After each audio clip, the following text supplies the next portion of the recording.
comienzo de la charla, esta cita que veis aquí es esta especie de haiku contemporáneo. Es un breve texto que en su día descubrí de Diego Lara, seguramente conoceréis. Es uno de los diseñadores que más ha influido, por lo menos en mi caso, para dedicarme al diseño y en concreto al diseño gráfico editorial. Y bueno, es una cita con la que me siento a gusto, me siento cómodo. Entonces, disculpadme si leo alguna de las partes de la charla, pero bueno, quiero tratar de ser lo más preciso posible y tratar de darme a entender lo mejor posible, ¿no? Para empezar, cabría empezar preguntándose qué cualidades serían recomendables que tuviera una persona interesada en dedicarse al oficio del diseño gráfico, del diseñador, ¿no? A grandes rasgos y con todas las reservas, diría que esta persona tendría que tener la habilidad de sopesar un problema o una posibilidad sin prejuicios, teniendo en cuenta las condiciones, incluidas las suyas propias, y escoger, disponer y decidir adecuadamente. Debería de ser capaz de hacer que las limitaciones jugaran a su favor. Sería recomendable que disfrutara del trato con los demás y empatizase con ellos. Y por supuesto debería de saber trabajar en equipo. Se podría admitir que fuera razonablemente expresivo, pero también que fuese capaz de analizar desde un punto de vista estratégico y con más objetividad de la que se requiere en algunas de las otras profesiones de las llamadas bellas artes. Algo que podemos constatar con frecuencia y que se da a menudo en la labor del diseñador gráfico es el hecho de no poder trabajar con a prioris, ni con fórmulas que traten de hacer confluir conceptos diversos en un único ente por la mera acción de juntarlos a la fuerza. Sería como coger el rábano por las hojas, eludir el problema yéndose por las ramas o adscribirse a pseudoteorías o clichés que a veces son muy tentadores, ¿no?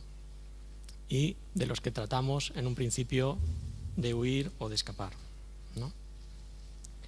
De manera que hacia dónde enfocaríamos nuestra visión a la hora de abordar un trabajo, o por lo menos cómo lo hacemos en el estudio. Algunas preguntas previas se imponen. ¿Cuál es la naturaleza del encargo? ¿Qué fin persigue?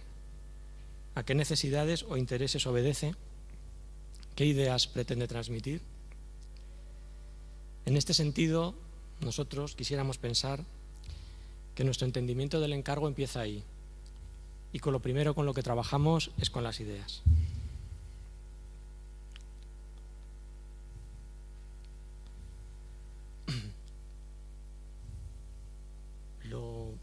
Lo primero que quería mostraros eran unos ejercicios de nuestra época de estudiantes. Los tres socios fundadores del estudio nos conocimos en la Facultad de Bellas Artes y nos gusta empezar siempre las charlas pues, en el origen, ¿no? en los trabajos que en aquellos momentos realizábamos pues, a base de fotocopia y letraset, dos de las grandes técnicas de nuestra época, en la época de los años 80, 90. A partir de aquí lo que vais a ver son una serie de trabajos realizados en el estudio de una manera aleatoria y continúo mientras tanto con las charlas, con las reflexiones, si queréis, sobre nuestra profesión. La experiencia nos ha enseñado a confiar en las herramientas propias del diseño para abordar el trabajo desde su inicio. Estas para nosotros son la tipografía, el color, la ilustración, la fotografía y los soportes, tanto físicos como virtuales, con el fin de ajustar y acotar el campo de acción y resolver las necesidades de comunicación del proyecto. Estaremos en ese momento en condiciones de poder iniciar un ejercicio de mediación entre el texto, las imágenes y los objetos, y entre lo que estos deben transmitir y el modo más adecuado de hacerlo. El inconveniente de este enfoque está en la necesidad de poner en funcionamiento el intelecto y la intuición a partes iguales, con la misma pasión y de una forma crítica y racional. En este sentido, entendemos en nuestra práctica diaria y específicamente en el trabajo concreto del mundo editorial como determinantes las siguientes consideraciones. La primera para nosotros es el tiempo. El libro como un objeto que tiene en cuenta no solo la dimensión espacial, sino básicamente la temporal, convirtiéndose en el resultado de una experiencia, convirtiéndose en un acontecimiento. El libro se ocuparía de desplegar contenidos de manera controlada en el tiempo, tratando con la secuencialidad, la composición y la memoria. Entendemos así el libro como un momento congelado, que en un momento dado, en ese momento congelado, se desarrolla y se despliega en cada lectura y crece en la mente del lector. En este aspecto, consideramos el cine como una influencia importante en nuestro trabajo y creemos que tiene mucho que ver con el hacer libros. El segundo aspecto que tenemos en cuenta es la escala. La escala y la relación entre los diversos elementos ocupan gran parte de nuestro tiempo a la hora de diseñar, sobre todo en el aspecto tipográfico. Cada elemento incorpora y asume otros del mismo modo que es incorporado en una estructura superior, de la letra a la palabra, de esta al párrafo y así sucesivamente, hasta llegar a completar un sistema. En este sentido, el formato sería una cuestión especialmente importante, que requiere un análisis no solo formal, sino también de concepto y de producción. El tercer aspecto lo definimos como sencillo, pero no simplificador. Digamos que tendemos a tratar de resolver las cosas de la manera más sencilla, pero teniendo en cuenta toda la complejidad del problema. No sería, por tanto, no se trataría tanto de buscar el mínimo común denominador, sino de encontrar la intersección entre la máxima densidad de contenido y la máxima eficacia comunicativa. Otro aspecto que valoramos es el trabajo del diseño como un trabajo de traducción. Trasladar una idea de un lenguaje a otro implica enfocar en las características específicas de cada medio, en su naturaleza, sus limitaciones y potencialidades propias. El desafío sería no dejarnos nada por el camino en nuestro trabajo de traducción, y utilizar los recursos propios de nuestro lenguaje para añadir una nueva perspectiva, para lograr la misma efectividad del original, pero con otros medios, con los nuestros, con los que son propios del diseño editorial. Otro aspecto que consideramos es el de las convenciones. Tratamos de empujar las convenciones hasta sus últimas consecuencias, para comprobar qué hay detrás o debajo de ellas. Cuestionamos los a prioris. Ponemos encima de la mesa los 500 años de tradición del libro y vamos deshojando aquello que pensamos que en un momento determinado no nos sirve, nos estorba. Una manera de cuestionar esto es, por ejemplo, o uno de los recursos que utilizamos es el de convertir las constantes en variables o viceversa. Me explico. Por ejemplo, cambiar la variable cuerpo o tamaño de letra y sustituirla por la constante fuente tipográfica, de manera que invirtiésemos las funciones. Habitualmente pensamos en un libro, en una publicación, con una tipografía, como mucho dos, que se organizan y se estructuran en base al tamaño o al cambio, digamos, de jerarquía en el cuerpo. Bueno, pues ¿por qué no pensamos al revés? ¿Por qué no pensamos en que lo que se mantiene es el cuerpo y lo que va cambiando digamos, si se asume como función, es distintas fuentes o distintas fuentes tipográficas. Otro aspecto que nos preocupa es lo que nosotros llamamos ruido. Y en ese sentido no entendemos el ruido, la confusión o el desorden como un recurso, sino como un posible resultado entre muchos otros. Apreciamos los aspectos subliminales o irónicos que podemos encontrar en el desarrollo de un trabajo, pero procuramos que no salgan a flote, que no se hagan evidentes para preservar de ese modo su eficacia. En definitiva, procuramos respetar la inteligencia de aquellas personas receptoras de nuestro trabajo. Una posible ecuación en este sentido sería: a más sobrediseño, menor contenido y, en definitiva, alto grado de desinterés final del resultado. Digamos que la otra cara de la moneda es la legibilidad. Nos gusta que nuestros libros inviten a ser leídos, no simplemente mirados u ojeados. Y entendemos la legibilidad en un sentido amplio, no solo en su concepción meramente óptica, sino también conceptual, como un reflejo de la realidad.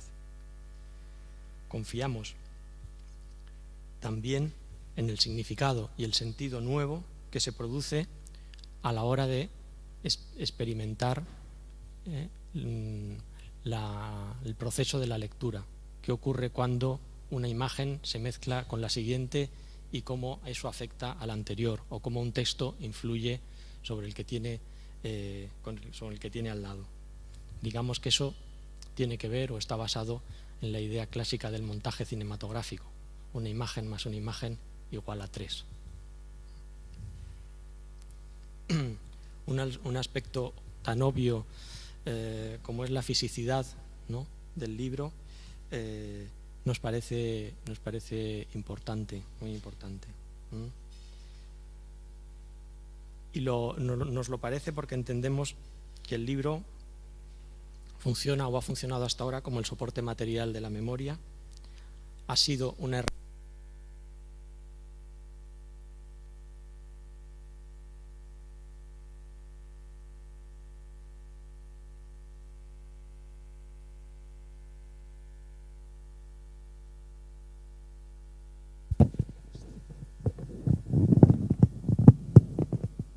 Bien, ¿sí? Bien, como decía, el aspecto físico nos habla de un objeto de una naturaleza específica y autónoma. No hay nada parecido a un libro, ni nunca lo habrá. Y por lo tanto, nos parece importante aprovechar, digamos, esas características propias, esa naturaleza propia. Por tanto, entendemos esa fisicidad como una experiencia táctil, olorosa, vibrante, pero que también conlleva detrás una historia. Y en último término, entendemos el libro como un refugio.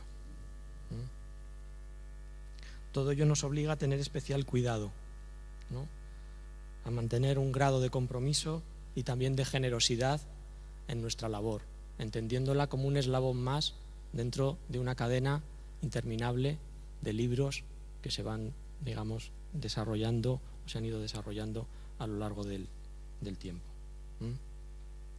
Por eso nunca estaremos lo suficientemente agradecidos de las personas que regentan librerías y bibliotecas. Cuando estamos en estos lugares nos sentimos como en nuestra propia casa. Otro aspecto que procuramos cuidar y tener en cuenta tiene que ver con la idea de no ahogar los trabajos. Dejar que el proyecto nos lleve a lugares no previstos. Dejar que el proyecto de algún modo juegue con nosotros. Tomando una cita de Bruce Mau, diríamos: no recojas la mesa al final de la jornada, no sabes lo que podrás encontrarte a la mañana siguiente. Como aspecto último y final, si queréis, Imprescindible, por otra parte, está el lector. Nada de lo que haríamos tendría sentido si no hubiese al final un lector. El lector es el que hace que la potencialidad del libro se transforme en energía y significado. Y eso, digamos, que es el objetivo final de cualquiera de nuestros trabajos editoriales.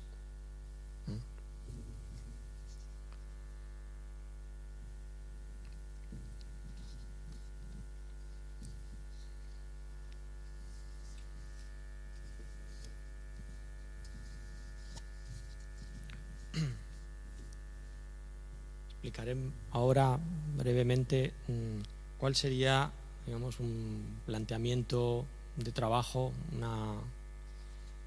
las fases en las que de algún modo participamos a la hora de afrontar un proyecto, ¿no?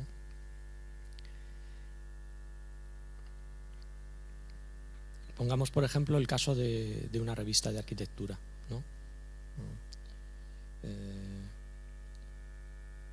Lo primero que surgen son preguntas seguramente obvias, o algunas de ellas absurdas o muy tontas, ¿no?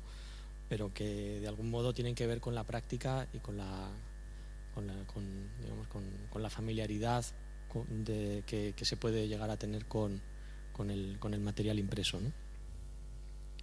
¿Por qué no aparecen personas en los reportajes fotográficos de las revistas de arquitectura? Porque los edificios aparecen siempre desnudos y limpios, ¿no? ¿Sería adecuado en esta nueva publicación introducir secciones como ecos de sociedad o pasatiempos? ¿Por qué no contamos un proyecto arquitectónico con el lenguaje del cómic, por ejemplo, ¿no? A la hora de imprimirla, ¿por qué no lo hacemos en papel de periódico o convertimos la revista en una serie de postales, ¿no? ¿La hacemos parecer entonces un libro en vez de una revista o viceversa? ¿Empleamos diagramas y pictogramas para contar el índice, ¿no? En último término, ¿queremos ser insolentes o queremos ser complacientes con el resultado final? Digamos que este prólogo o este preámbulo, que podríamos llamarle conceptual, deja paso a un siguiente momento, ¿no? Un momento que podríamos entender con el de trabajar o enfrascarse en problemas que no lo son para el resto de los mortales, ¿no? Como, por ejemplo, elegir entre una versión espúrea y otra fiable de la Helvética 45, ¿no?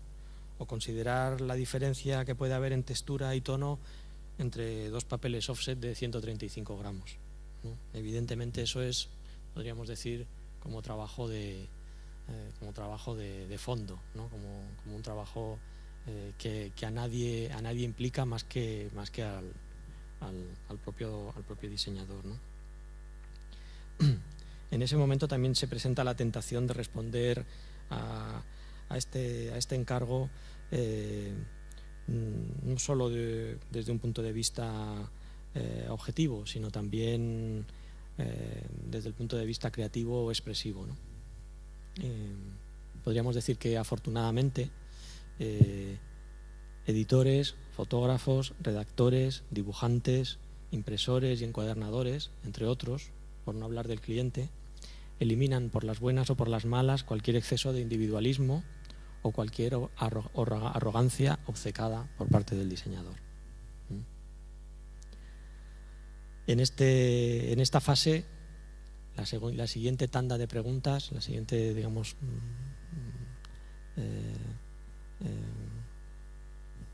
avance en el proceso tiene, digamos, una naturaleza distinta, o las preguntas que surgen son bien otras. ¿El índice cumple con su cometido? ¿Cómo se relacionan los pies de foto con las imágenes? ¿Qué tal funciona la secuencialidad de las páginas? ¿Cuánto pesa y qué tal se maneja la publicación? ¿O el recorrido de esta exposición está claramente señalizado? Hay coherencia gráfica entre todos los elementos del proyecto, desde una tarjeta de visita hasta el rótulo en una fachada de un edificio. Un trabajo de resistencia y lucidez que tiene como objetivo lograr un artefacto de naturaleza y características muy específicas. Digamos que es el momento de llegar a algo inevitable, con un diseño que no debería de ser mejor que el contenido con el que se trabaja. Eso para nosotros es muy importante. Y en ese punto, digamos que los cuestionamientos entran a formar parte del proceso, cuestionamientos de orden ético, si queréis, ¿no? En ese aspecto y acerca de las prioridades a tener en cuenta a la hora de aceptar un encargo, os recomiendo la lectura de los manifiestos First Thing First, editados en el año 64 y posteriormente en el año 2000, firmados por algunos de los diseñadores gráficos anglosajones más destacados, como Ken Garland en el primer caso y Tibor Kalman o Abbott Miller en el segundo, ¿no? No quiero decir con eso que nos quedemos satisfechos con la sensación, si queréis, del deber cumplido, ¿no? En algunos casos se puede ir más allá y felizmente ocurre, ¿no? Aunque resulte entrar en un terreno resbaladizo, lo definiremos como la capacidad para provocar un escalofrío de emoción o, si se prefiere, experimentar la contemplación de algo que trasciende, ¿no? Mucho mejor que yo, esta experiencia la describe Roland Barthes en su escrito El placer del texto, que os invito a leer, ¿no? Si tuviese que reivindicar algunos ejemplos de lo antes expuesto, os invitaría a conocer el trabajo de diseñadores como Lazar Lissitzky, Max Bill, Alexander Rodchenko, Alvin Lustig, Paul Rand, Ladislav Sutnar, Joseph Müller-Brockmann, Bing Crowell, José María Cruz Novillo, Jacqueline Casey o el citado Diego Lara, ¿no? Cuya influencia fue determinante para que el que les habla se dedicara a este oficio, como he dicho antes. Entre los contemporáneos recomiendo especialmente el trabajo de Irma Bon, Peter Saville, el ya citado Bruce Mau, Josh Grottens o Karel Martens.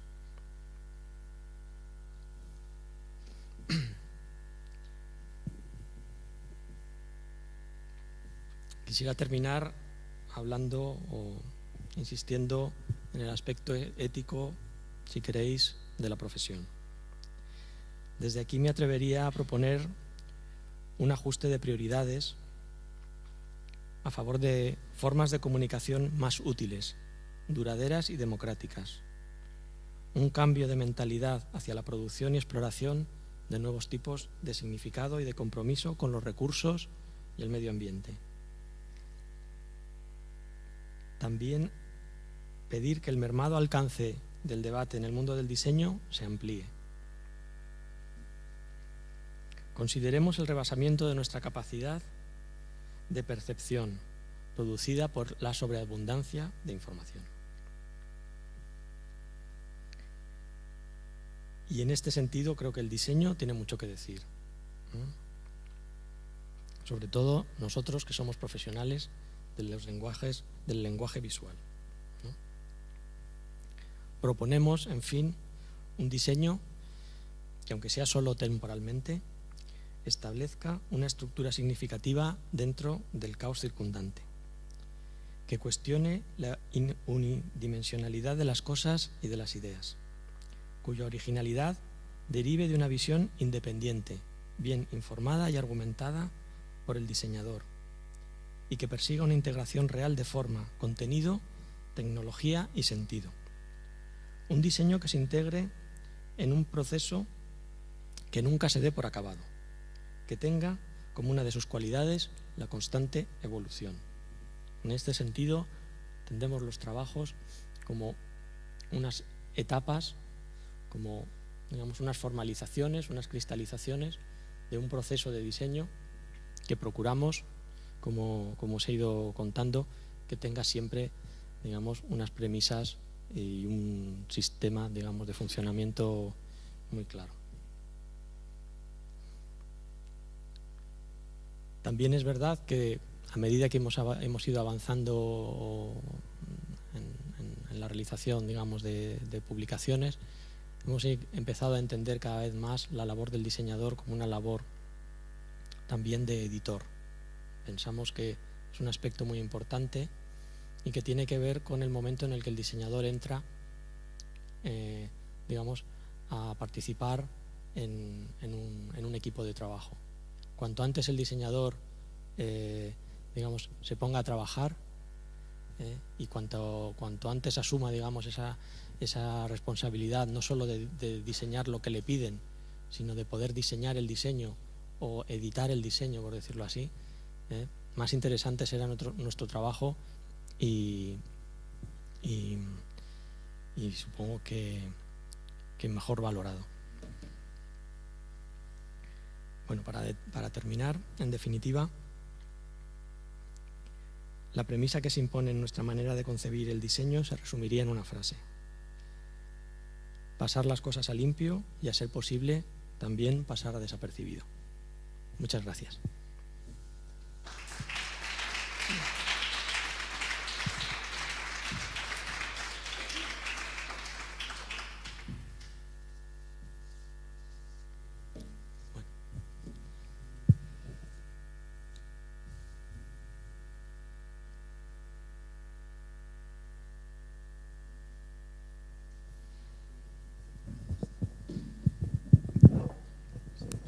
Gracias, César. ¿Alguien queréis hacer alguna pregunta? ¿Tenéis ninguna curiosidad?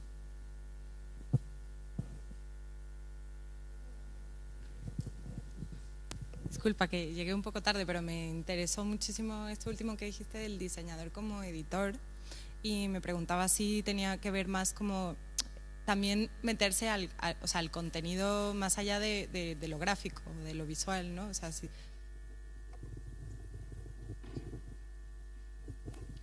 Sí, en concreto, lo que hemos llegado, digamos, a detectar es que a veces el cliente o el encargo te pide cosas que no necesita, ¿no? Y por lo tanto empiezas a trabajar cuando el proceso, digamos, está ya equivocado, cuando el rumbo ya está torcido, por decirlo así, ¿no? De manera que, bueno, pues si el diseñador, en ese sentido, se cuenta con él antes, ¿no?, a la hora de desarrollar un proyecto, una iniciativa, una intención del tipo que sea, y no se le pide tanto simplemente un resultado, la formalización de un resultado, sino que pueda dar su opinión y pueda aportar, digamos, un trabajo que tenga que ver, pues, con una consultoría, o que pueda tener que ver con la edición, digamos, pues eso, de contenidos u otro tipo, digamos, de cuestiones, pues seguramente el resultado sea mejor, ¿no? El ejemplo yo, vamos, lo he oído muchas veces, ¿no?, entre diseñadores, ¿no? Es como si tú vas al médico y le dices: doctor, recéteme una aspirina. Y el doctor te dirá: bueno, primero habrá que ver cuál es la dolencia que usted tiene, ¿no? Bueno, pues seguramente eso es lo que ocurre, ¿no?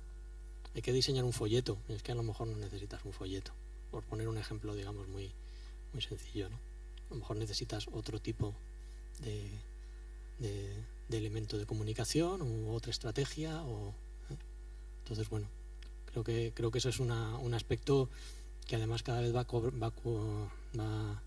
a tener más importancia, si tenemos en cuenta también que el diseñador empieza a considerar la posibilidad de trabajar en el autoencargo, y no esperar a que alguien le llame para hacer algo, ¿no? Sino a tomar cierta iniciativa, tanto él como otros, digamos,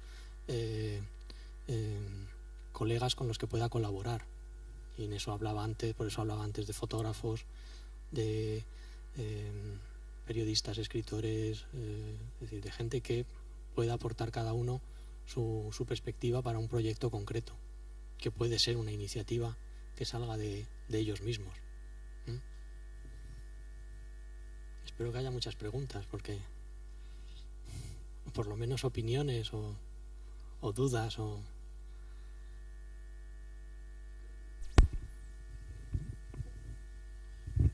Escuché que mencionaste algo de la legibilidad, ¿no? Sí. Yo tengo mis diferencias con lo legible y lo no legible. A veces me cautiva más lo no legible que lo legible y viceversa, es dependiendo del caso, ¿no? Entonces me gustaría saber hasta qué punto, desde tu opinión, la legibilidad tiene que ser al 100% o no.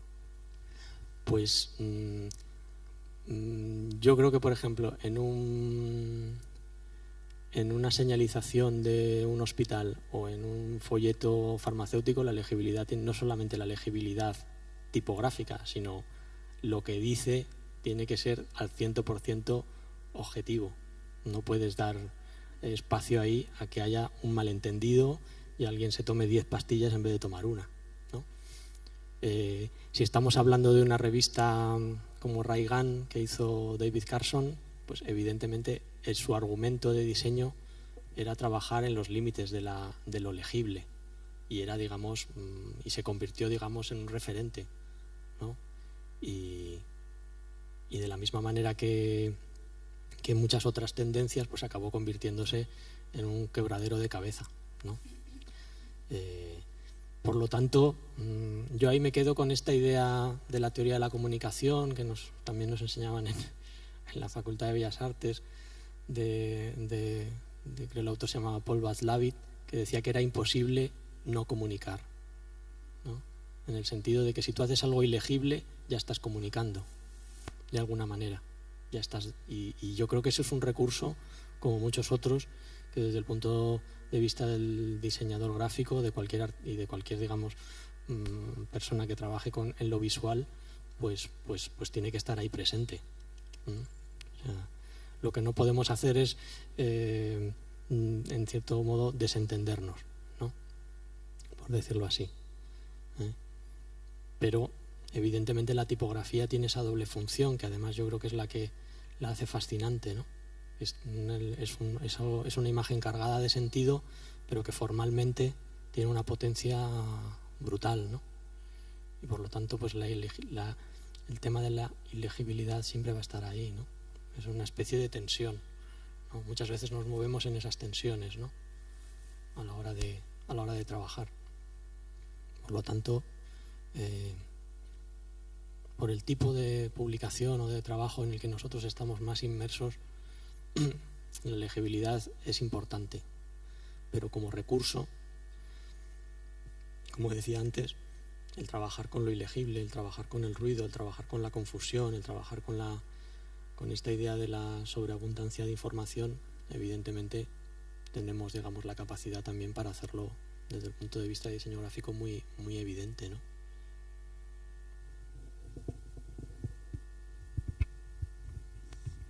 Hola, ha dicho que el diseño siempre tiene que estar por debajo del contenido, ¿verdad? No. Estoy de acuerdo, pero podría... No, he dicho que no tiene que estar por encima. Eso, Que no es lo mismo. Sí, perdón. Estoy de acuerdo, pero ¿podría explicarlo de alguna forma más práctica? Es una intuición. Es una intuición que tiene que ver también con, digamos, con lo que hablaba antes del resultado final, ¿no? También he comentado que muchas veces el diseño se utiliza para enmascarar una falta de contenido, cuando no de enmascarar una mentira, ¿no? Y por lo tanto lo veo como un peligro, lo veo como algo que habría que tratar en la medida posible de evitar, ¿eh? Es decir, y en eso hablamos, y todas las cosas se mezclan, evidentemente, ¿no? Hablamos también de la legibilidad y hablamos también, digamos, de la funcionalidad, ¿no? Pero yo creo que no hay nada peor que ver algo magníficamente diseñado, exquisitamente impreso, digamos que costosísimo en cuanto a producción y que no tiene el más mínimo contenido, ¿no? Me parece que la sensación final es como de fiasco, ¿eh? Y eso es una cosa que, por eso hablo, digamos, de tratar de adaptar, ¿no? De adaptar las cosas, o de tratar de, por lo menos, de que el diseño sea coherente con el contenido. Y también es verdad que es algo que, bueno, es una dicotomía que también yo creo que ahora mismo habría que tratar de empezar a mezclar, ¿eh? Y no pensar que alguien por un lado diseña y por otro lado alguien hace los contenidos, sino de que deberíamos de estar inmersos e implicados en ambas cosas.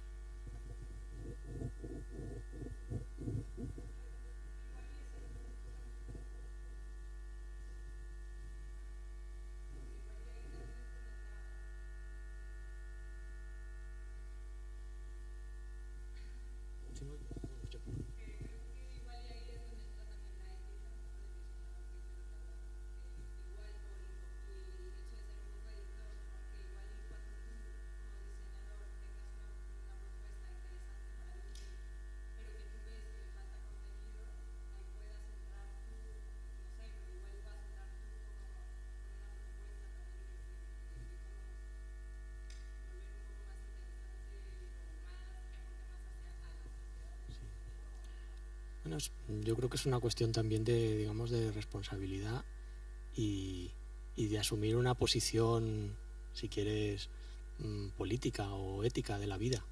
Entonces, es muy yo para mí es muy difícil, digamos, disociar, ¿no?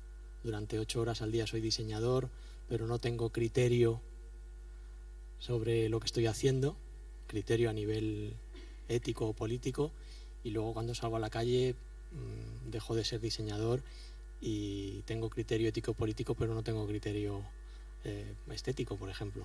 Es decir, yo creo que todo se mezcla y seguramente tiene que ver también con que hasta ahora, o por lo menos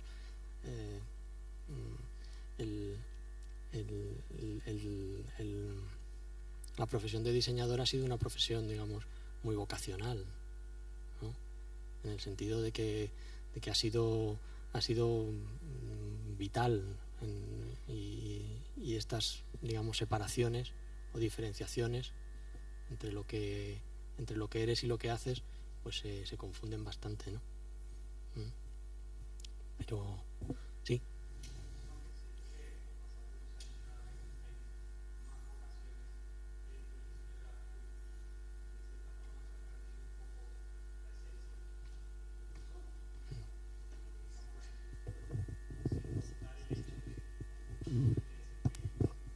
Sí.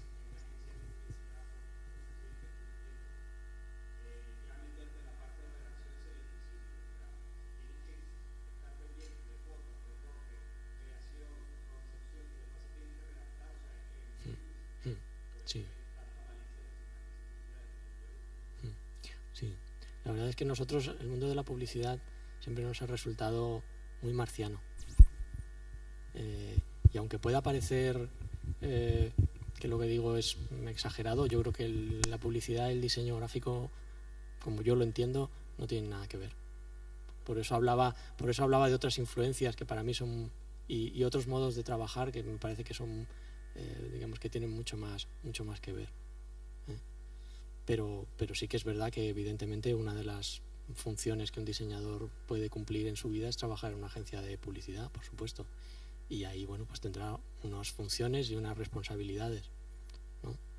Otra cosa es que luego, pues cuando llegues a casa por la noche, pues lo que hayas hecho te deje o no dormir. Eso ya depende de los escrúpulos de cada cual, ¿no? Pero bueno, lo mismo digo en otros sentidos, ¿no? Es decir, puedes estar trabajando en sitios donde, bueno, pues digamos, ideológicamente no compartas, digamos, puntos de vista. No digo que no se pueda hacer, digo que es incómodo, ¿no? En cierto modo, simplemente. A mí sí me gustaría, César, que nos Porque nos has compartido con nosotros una serie de reflexiones, ¿no?, acerca de cómo concebís el diseño gráfico en el estudio, pero a mí me gustaría, si pudieras hacernos un breve recorrido por las fases que seguís a la hora de diseñar una publicación. Sería interesante. Bueno, yo he traído algún libro, porque estas cosas de hablar de libros sin tenerlos en las manos siempre me han parecido como extrañas, ¿no? Entonces, bueno, lo que si queréis, lo que puedo hacer es explicar alguno de los libros en concreto para entender cómo puede funcionar, ¿no? O sea que, bueno, esa es digamos esa sería un poco creo la mejor manera de hacerlo.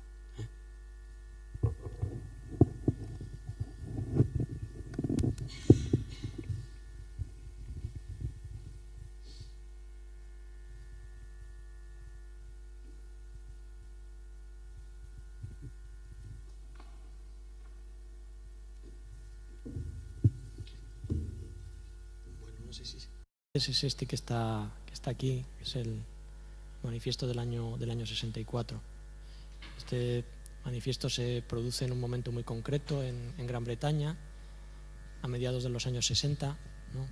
Y es, digamos, la toma de postura de un grupo de diseñadores que podéis ver ahí, algunos de ellos digamos destacados diseñadores en aquel momento. Ken Briggs, por ejemplo, pues diseñaba todos los carteles del Royal Theatre, o Germano Facchetti pues fue el encargado de rediseñar los libros de Penguin,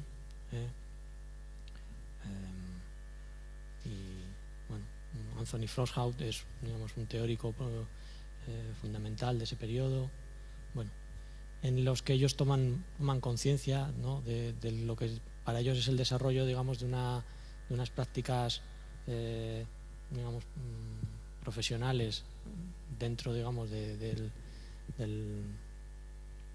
mundo capitalista cada vez más desarrollado, en el que, digamos, como decíamos antes, la función del diseñador como encantador de serpientes pues iba adquiriendo cada vez más importancia frente, digamos, a otras funciones que ellos consideraban más importantes y que podían también ser parte de su trabajo.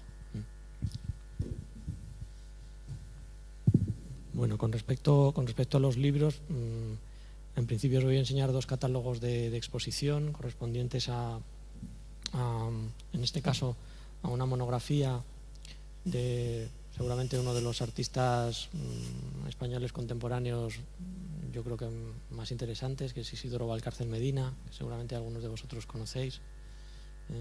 En este caso, el catálogo que se planteó era una especie de catálogo monográfico que recorría pues prácticamente toda su trayectoria.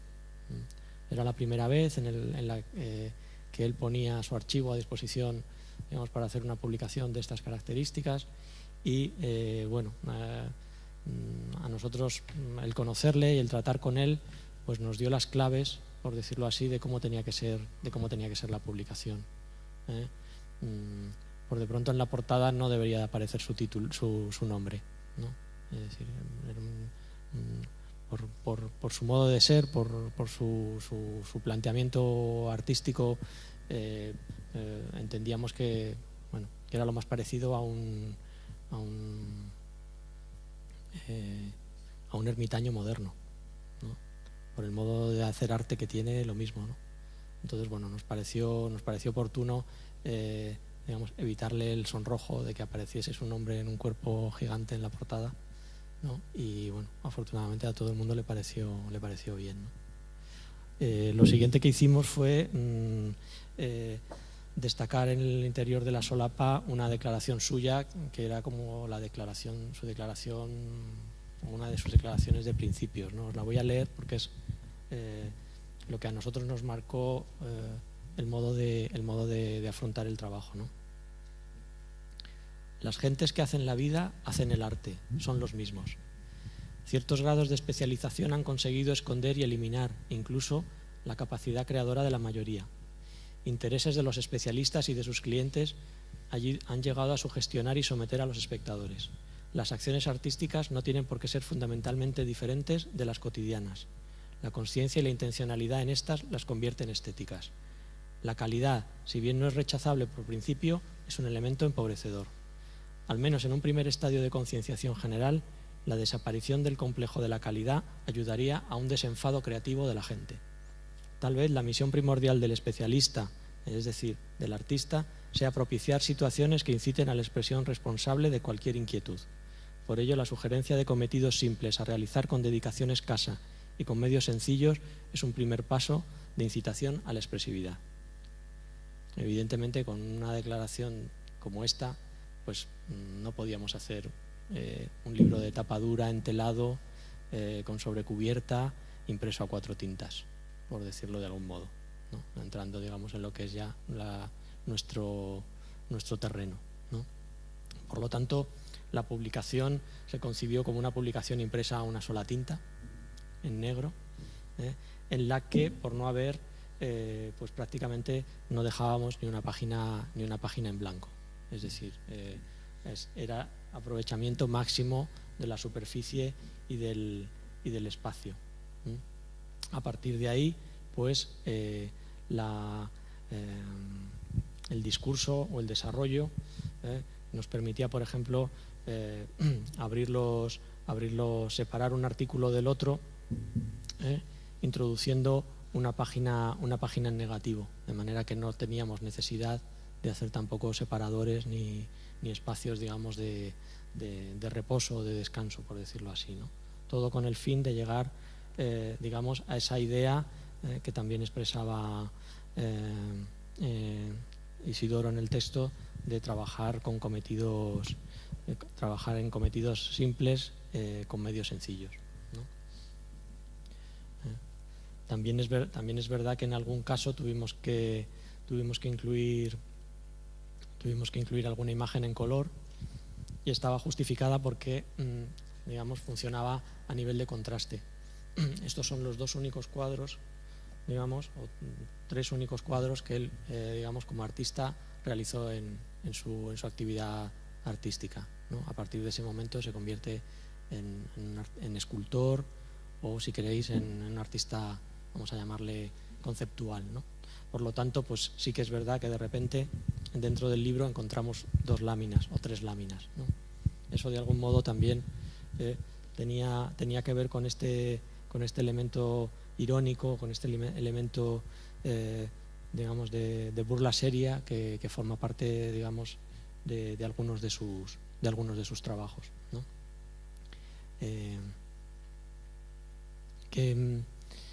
¿Qué surge de todo esto? Pues al final surge, digamos, un planteamiento general, pero también una actitud a la hora de enfrentar el trabajo, ¿eh? Y como decía antes, el resultado, por decirlo así, está ya implícito en el encargo, ¿no? Y eso es una cosa que nos gusta, ¿eh? Que al final el catálogo sale así porque, bueno, pues porque tenía que ser, porque no podía ser de otra manera, por lo menos en nuestro caso y en ese momento, ¿eh? Entonces, bueno, pues esa es esta sería, digamos, uno de los ejemplos, ¿no? Incluso, bueno, tuvimos la posibilidad de incluir algunos de sus trabajos sonoros de una manera también bastante sencilla, digamos, a la hora de incluir el CD en el interior de la solapa, ¿no? Un caso distinto tiene que ver con una exposición que se celebró hace 3 años en el Museo de Arte Reina Sofía, que era, digamos, una exposición colectiva de lo que podríamos llamar de tesis, ¿no? Una exposición comisariada por un importante teórico de arte y de estética, que es George Didi Uberman, que realiza, digamos, una exposición de tesis, como os digo, una exposición de tesis basada, digamos, en la idea del archivo, ¿no? Y de cómo el archivo se ha convertido en un concepto, digamos, una categoría estética, ¿no? De manera que con esa premisa y tomando como base el trabajo de Ami Warburg, un historiador alemán de principios de siglo, que de algún modo introdujo, digamos, esta idea. La introdujo de una manera también, si queréis, extraordinaria, ¿no? Él lo que hizo en su vida fue desmarcarse del negocio familiar, de una familia digamos económicamente digamos influyente, y gastarse prácticamente toda la herencia en una magnífica biblioteca que podéis ver aquí, ¿no? Pero no contento con eso y dedicarse a estudiar la historia del arte, él lo que se dedicaba era a generar, digamos, una lectura alternativa a lo que habían sido hasta ahora las categorías estéticas, ¿no? Y lo que era, digamos, la historiografía clásica, ¿no? De manera que él, ni corto ni perezoso, lo que se dedicaba era con unas buenas tijeras a recortar de todas las enciclopedias y todos los libros aquellas imágenes que le interesaban, y a ordenarlas y reordenarlas en base a otros criterios distintos a los que podían encontrarse en los libros, ¿eh? De manera que la historia del arte, que hasta entonces había sido una historia básicamente o meramente cronológica y de estilos, él la subvierte completamente, ¿no? Y empieza a establecer asociaciones distintas, ¿no? Y eso es lo que podéis ver aquí en estos paneles, ¿no? Nos parecía importantísimo que esta imagen fuera la que abriese el catálogo, ¿no? Porque explicaba claramente cuál era el origen de todo esto. Por otro lado, en este tipo de publicaciones, generalmente los ensayos suelen ser casi una excusa, suelen ser, digamos, un texto de compromiso que se pide muchas veces al especialista en la materia, que el especialista cumple, digamos, que con mejor o peor criterio de dedicación y esfuerzo, pero que al final lo que hace generalmente es abrigar la colección de obras, la reproducción de las obras expuestas, ¿no? Y ese, digamos, ha sido un modo de hacer catálogos que se ha impuesto de un tiempo a esta parte, ¿no? Que ha hecho que los catálogos, bueno, pues tuviesen unas características muy específicas. En este caso nos encontrábamos con el contrario, nos encontramos con un ensayo que ocupaba aproximadamente 250 páginas, ¿no? Un ensayo, digamos, que tenía un valor en sí mismo, ¿no? De manera que las imágenes o la colección de imágenes acababan siendo casi ilustraciones de ese ensayo, ¿no? Se invertía de algún modo la importancia en cuanto al contenido, ¿no? Eso de algún modo nos determinó el formato, ¿eh? Vimos claramente que el catálogo se tenía que convertir en un libro, que se leyera adecuadamente, ¿no? Que se leyera, digamos, que como se lee habitualmente una novela o como se lee habitualmente un ensayo, ¿no? Eso fue una de las cuestiones que tuvieron prioridad en un primer momento, ¿no? Por otro lado, había un aspecto que de algún modo el comisario quería destacar, y era la desmesura en cuanto a la cantidad de información que tanto él como Warburg, ¿no? 80 años atrás habían manejado, es decir, cómo habían acumulado, digamos, una cantidad ingente de imágenes que de algún modo eran las que alentaban y las que sustentaban, digamos, toda la teoría, ¿no? Bueno, pues lo que nosotros propusimos era que en un momento dado, una vez terminado el ensayo, y como una especie, digamos, de complemento, pues toda esa gran cantidad de imágenes organizadas pudiesen de algún modo desplegarse casi de una manera infinita.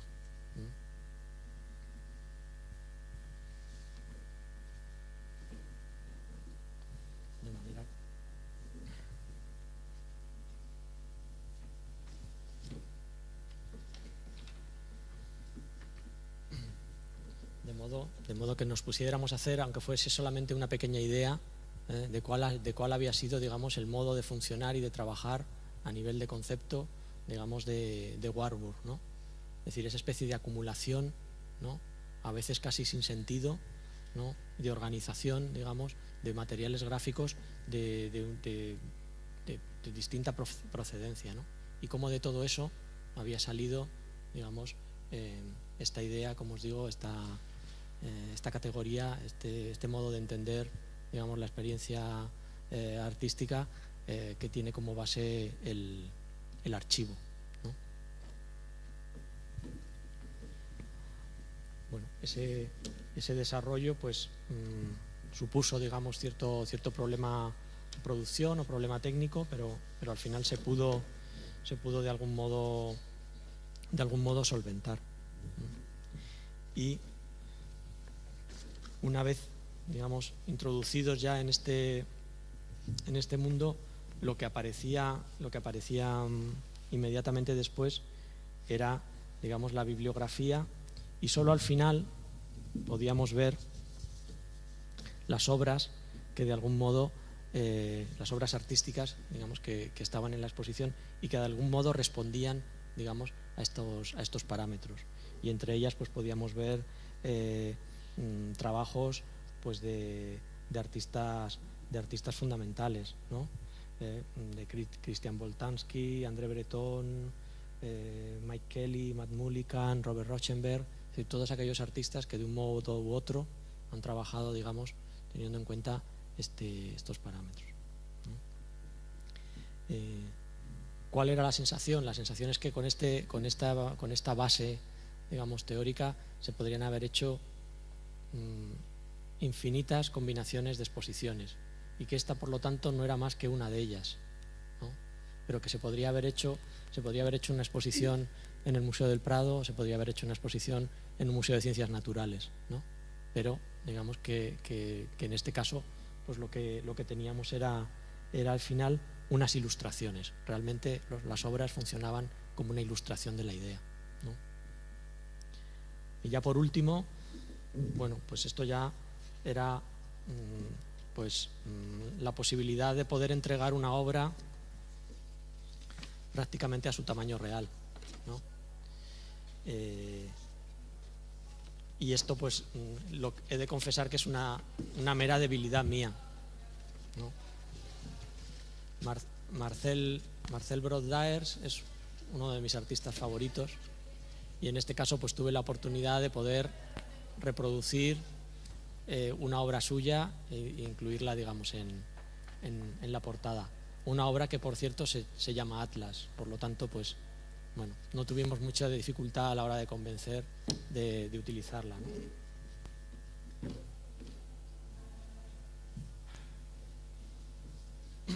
Bueno, estos son dos ejemplos que de algún modo lo que muestran es cuál es, digamos, cuál es el funcionamiento o cuáles son los criterios que nosotros ponemos encima de la mesa a la hora de afrontar un encargo, ¿no?